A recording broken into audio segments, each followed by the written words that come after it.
Hi Aries, this is your May 2nd through May 8th weekly tarot reading. I do 5 separate spreads in my weekly readings. We'll have a spread on new love, a separate spread on love in an existing relationship or marriage. I'll do an X spread. We'll talk about your work, your business, and your finances, and we'll see what you're not expecting to happen this week. Please like, subscribe, and share this video to support this channel. This first spread is a new love this week. We have the Seven of Cups clarified by the World. We have the King of Cups clarified by the Knight of Cups. We have the Nine of Pentacles. In the potential outcome, we have the Eight of Pentacles with the Ace of Wands and the Six of Wands, and we also have the Ten of Wands on the bottom of the deck. You could be dealing with a water sign, Cancer, Scorpio, or Pisces, or pretty much any zodiac sign. Yeah, you're dealing with this King of Cups, who is clarified by the Knight of Cups. It could be a water sign, Cancer, Scorpio, or Pisces. If they're not a water sign, it's somebody who is mature, in control of their emotions, but at the same time still very loving. Or it could be somebody who struggles with expressing their emotions, right? And this person is so, I guess, impressed by you, and they're just falling for you hard, and it's taken a toll on them. And here's why. The Ten of Wands on the bottom of the deck, all the way to your right. This is a card of a burden, a responsibility, or just a tough life. Something that's heavily on their mind, or something that is preventing this person from coming towards you. If this person, by the way, is somebody who works with you, we do have that Eight of Pentacles in the potential outcome, which could be a card of work, business, and finances, then perhaps they may think that it would be inappropriate for them to approach you and ask you out or tell you how they feel, or perhaps your workplace policy doesn't allow for co-workers to become more than co-workers. I don't know. For some of you, it could be a new person starting at your workplace, or it could be the other way around. You could be starting a new job, and there's this person who is going to be like, wow, look at this Aries, right? For others of you, you know how we talk to people on the phone, or we exchange emails with those people all the time, and they could be working for another company, they could be a vendor, or you could be their vendor, but you never see the person in person, right? And perhaps this week you're going to see them, right? Then they're going to be, wow, I didn't expect you to be this way. Right? If this person doesn't work with you, or they don't do business with you, this person will still be kind of bedazzled by you, I guess. And the first card that came out is the Seven of Cups, which is clarified by the World. And you see how the person, the silhouette of the person, they're like, wow, look at that, right? This is a card of confusion, this is a card of a multiple choice, but at the same time, the Seven of Cups always reminds me of somebody who is just in awe. They're just standing there and they're looking at something. In this case, they're looking at you and they're just in awe, right? It almost feels like they're hypnotized. The Nine of Pentacles right next to the King of Cups and the Knight of Cups, that is you, Aries, right? This isn't a single person card, but most importantly, this is a card of somebody who is self-sufficient, independent, somebody who is doing great, somebody who is in a spotlight, and somebody who is being admired, right? So that makes total sense, right? The good news, I guess, for both of you is that at some point during this week, they will finally find a way to approach you. They will finally, I guess, grow a pair, or they will finally kind of snap out of that awe energy, and they're gonna be like, I gotta let Aries know how I feel. It is a burden for them with the Ten of Wands. They're a little bit in awe, but I think they will figure it out, right? Perhaps they're standing in front of a mirror practicing or writing different drafts for their speech. So yeah, the Seven of Cups, the first card that came out, is clarified by the World. For some of you, the world could be someplace remote. This person could be at a distance from you, or they could be at a distance from you at some point during the week, or they're looking at your pictures online. But the World is my happy end card. This is one chapter of one's life comes to an end, and the new chapter of somebody, a really happy chapter, is about to begin. But in this case, it could also be the end of the burden, the end of that Seven of Cups energy, where they just can't find the right words to say. All of that is going to come to an end, and here they come. So the King of Cups is clarified by the Knight of Cups. The Knight of Cups is the offer coming from them. The Knight of Cups is the most romantic knight out of all 4 knights. The Knight of Cups always talks about genuine, authentic love, right? So like I said, you had this person at hello, or if you're seeing them for the first time, if you've only been talking to them on the phone, you know, they're going to have a major crush. They're falling for you hard. I think I already mentioned that. In the potential outcome, we have the Eight of Pentacles with the Ace of Wands and the Six of Wands. So like I said, the Eight of Pentacles is a card of work, business, and finances. But as some of you may already know, the same card could be interpreted in multiple ways, even in the same spread. So since this is in the potential outcome, it could also be them diligently working on this connection. If the two of you decide to give it a chance, and it kind of looks like you will at least consider, right? Then in the Eight of Pentacles, this person will invest into it. They will work diligently on it. They'll be dedicated to it, right? And the Ace of Wands with the Six of Wands, it's a passionate, very fiery new beginning, and that could be coming from you because you're a fire sign. You're like, all right, let's give it a shot. I'm on board. Let's see what happens. And by the way, yes, I have feelings for you too, and thank you for sharing your emotions with me. They definitely do resonate with me. I'm very pleased myself. I like you. So let's give it a shot. That's what the Ace of Wands kind of feels like here. The Six of Wands, the last card that came out, it could be both of your energies, right? Because the Six of Wands is a card of victory, success. This is a card of feeling great. This is a card of feeling like on top of the world. And the Six of Wands back in the day used to be called the proposal cards, right? So potentially the two of you could definitely take it to the next level.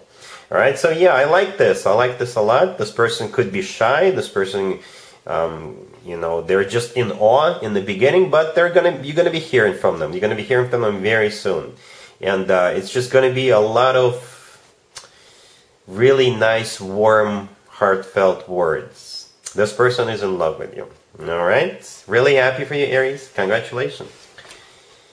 Aries, if you'd like to see the extended for this new love spread, the link is in the description box down below. In the extended, I'll do 2 or 3 more spreads, depending on how the situation unfolds. We'll take a look at what to expect between you and this person moving forward, and we'll get you an advice for this whole situation. Aries, if you are already married or if you're in a relationship, this spread is for you. We have the Sun, we have the Eight of Wands, we have the Fool, and we also have the Hangman on the bottom of the deck.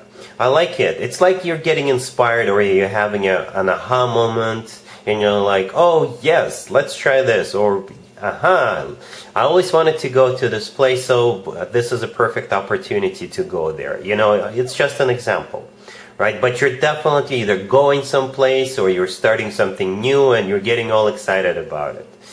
For others of you, if you were waiting for something or something that wasn't happening or moving forward, there's going to be a breakthrough.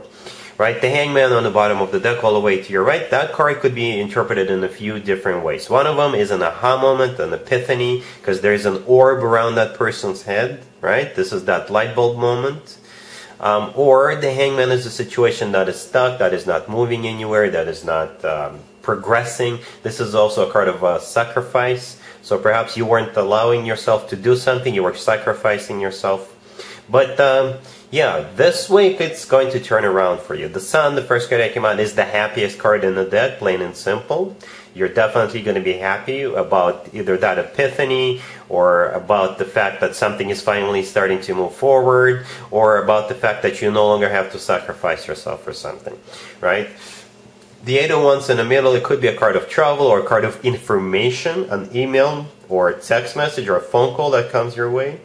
And the Fool card, the next card over, this is either you're going for something, or if you were sacrificing yourself for something, you no longer have to do it, you're free, you're released. Or this is you feeling really excited about whatever it is that you're starting, or wherever it is that the two of you are going to. I hope that makes sense. So there's like 3 different scenarios here. Right? Either way, you're going to be feeling great about it. And whenever the Sun and the Fool come out in the same spread, I'll always point out the similarities between those 2 cards. In the right upper corner of the Fool card, there is the Sun, and we have the actual Sun card here. And both the kid in the Sun card and the person in the Fool card, they have very similar gestures, right? Both of them have their hands and arms actually spread out, and this is actually usually the gesture of a very happy person, right? So you will definitely be happy about what's going on here. All right, cool. Let's see if anybody comes back from the past for you, Aries, this week. Keep in mind, it could be somebody from a couple of months ago, a year ago, or a couple of years ago, so it doesn't have to be the most recent ex. Also, keep in mind, Mercury retrograde starts on May 10th, and the pre-shadow period starts a couple of days earlier, so perhaps on the 7th, and the 8th, it may start affect you. And this is when more exes than usual tend to resurface. Right, so we got the Three of Swords clarified by the Five of Swords. We have the Page of Cups clarified by Justice. We have the Queen of Wands clarified by the Six of Wands. And we also have the Six of Swords on the bottom of the deck. You could be dealing with the Libra or pretty much any zodiac sign. There's a lot of air. A lot of air, yeah. So Libra, Gemini, or Aquarius. But it could be any zodiac sign. And I'm going to call it a 50-50, Aries. A 50-50. It's going to be up to you what you want to do here. But the phrase I keep hearing is tables have turned. Tables have definitely turned. The Queen of Wands, that would be you, is clarified by the Six of Wands, and the Six of Wands is a card of victory and success. So you will definitely feel good about this person trying to get back into your good graces. Yeah, it must have been an ugly breakup, because we got the Three of Swords clarified by the Five of Swords, the first two cards on the left, and this is a combo that usually symbolizes an ugly breakup. Perhaps there were a lot of fights, or there could have been like one major last final fight that just basically, you know, broke the two of you apart. It was just boom, and that's it. The Three of Swords is a card of a broken heart. It's a card of a devastation, feeling stabbed in the back. And the Five of Swords is a card of a major fight. This is when people sever ties and they slam the door on the way out. And the Five of Swords could be also a card of victory at any cost. So perhaps this person did something horrible. They've won. And the two of you broke it apart, but now they're coming back, they're crawling back, and they have major regrets for what they did, right? We have the Page of Cups clarified by Justice. Justice is a personal Libra card, but the thing about those two cards, both of them could be apology cards. The Page of Cups is definitely an apology, and the Justice card could be a major apology for what they did. And with the Six of Swords on the bottom of the deck, this is where the 50-50 comes in. For some of you, the Six of Swords will play out as the two of you giving a second chance and moving forward, getting out of choppy waters towards calmer waters. But for others of you, you're like, you know what? No, I'm moving on. Right? So again, 50-50, it's 100% up to you. All right? Cool. Let's talk about your work, your business, and your finances, Aries, this week. We have the King of Pentacles, clarified by the Three of Pentacles. We have the Ten of Pentacles. We have the Magician, clarified by the Emperor. And we also have the Hierophant on the bottom of the deck. You could be dealing with an Earth sign, Taurus, Virgo, Capricorn. Well, you're working with this King of Pentacles. You could be working on a project. You could be establishing some sort of partnership with them. You could be doing business with them. But you guys are making money. You definitely are making money, and the way this person, this King of Pentacles, sees you, they see you as the Magician, right? You see the Magician clarified by the Emperor right there, right next to the deck? That is you. The Emperor is your personal card, your major arcana card, and the Magician, in this case, this is a miracle worker. You're the Magician. You can make anything happen. You can get anything done. You're the best at what you do. And perhaps that's why this person is collaborating with you, or creating a partnership or business deal with you, right? The King of Pentacles is clarified by the Three of Pentacles. This is a card of collaboration, working together with another person or other people, group environment, right? The Ten of Pentacles in the middle is one of the best cards when it comes to work, business, and finances. This is literally money, financial abundance, perhaps also real estate, right? Anything. The Hierophant on the bottom of the deck, it could be a Taurus, you know, because the King of Pentacles could be a Taurus. But when it comes to work, business, and finances, the Hierophant usually means something official, something formal, right? Something that involves paperwork. So yeah, you are just making that money. All right, cool. Let's see what you're not expecting to happen, Aries, this week. We have the Queen of Swords, we have the King of Swords, we have the Six of Wands clarified by the Two of Cups, and we also have the Wheel of Fortune on the bottom of the deck. You could be dealing with a couple of air signs, Gemini, Libra, or Aquarius. I think this is only indirectly related to you. What you're not expecting is the King and the Queen of Swords either announce that they are getting married, announce that they're getting engaged, or announce that they're going into business together, or they're creating something together, some sort of a partnership. So yeah, this spread could be about both politics, actually more than both, politics, business, and love. Right, so yeah, we got the King and the Queen of Swords. They could be a couple of air signs, Gemini, Libra, or Aquarius. You perhaps know at least one of them, or you know both of them. They could be, one of them could be related to you. Or one of them or both of them could be your friends, somebody you work with, your neighbors, doesn't matter, right? And the Six of Wands clarified by the Two of Cups. Back in the day, the Six of Wands used to be called the proposal card, right? And the Two of Cups clarifying it is two people in love with each other. So you may, what you're not expecting is this couple are getting married, or they are announcing they're getting engaged, and you're going to be like, what? But if it is about work, business, and finances, or politics, then the Two of Cups is my handshake card. And the Six of Wands is a card of victory, it's a card of feeling great. So these two people could be creating some sort of a partnership or an alliance, right? And the Wheel of Fortune on the bottom of the deck is the start of a new cycle. So whatever the situation, whatever the scenario, you know, those two are starting a new cycle in their life, in their lives together with each other. And that's what you're not expecting. Alright, so that's what I got for you, Aries, for this reading. If this video resonates with you, please like it. Please also share and subscribe. And other than that, Aries, have an amazing week. And there you have it. This was your tarot reading for this time period. I hope it resonated with you and helps you live a better life one way or the other. Thank you for watching, sharing, and subscribing.